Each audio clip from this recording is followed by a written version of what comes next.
Sindh paramedical staff welfare association के मरकज़ी सदर इखलाक अहमद ख़ान ने कहा है कि सिंध पैरामेडिकल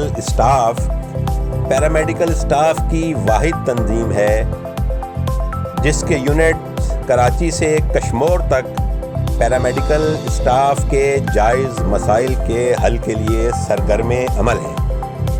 इन ख्यालात का इजहार मरकज़ी सदर इखलाक अहमद ख़ान ने सिविल अस्पताल कराची यूनिट का नोटिफिकेशन जारी करते हुए तकरीब से खिताब के दौरान किया।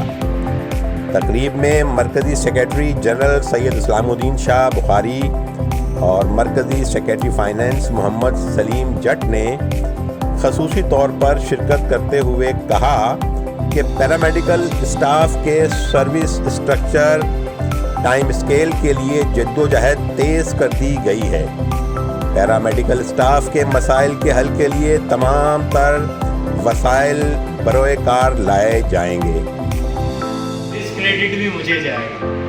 तो मुझे आप दोस्तों से यही उम्मीद है इंशाल्लाह कि आप लोग जो है ना तो मुझे शर्मिंदा करेंगे और ना खुद शर्मिंदा होंगे, क्योंकि सिंध पैरामेडिकल का हर वो कारकुन ने उसको अपने आप से तशबीह दी है।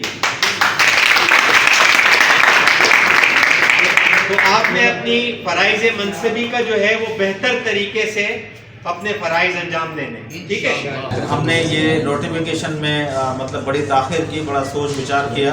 अखलाक भाई तो रोज़ कहते थे कि जल्दी से कर लें, लेकिन हमने हमारी महदूद कैबिनेट होती 17 अफराद पे, लेकिन इसमें हमने कैपेसिटी को बढ़ाया और अखलाक भाई के कहने पर ना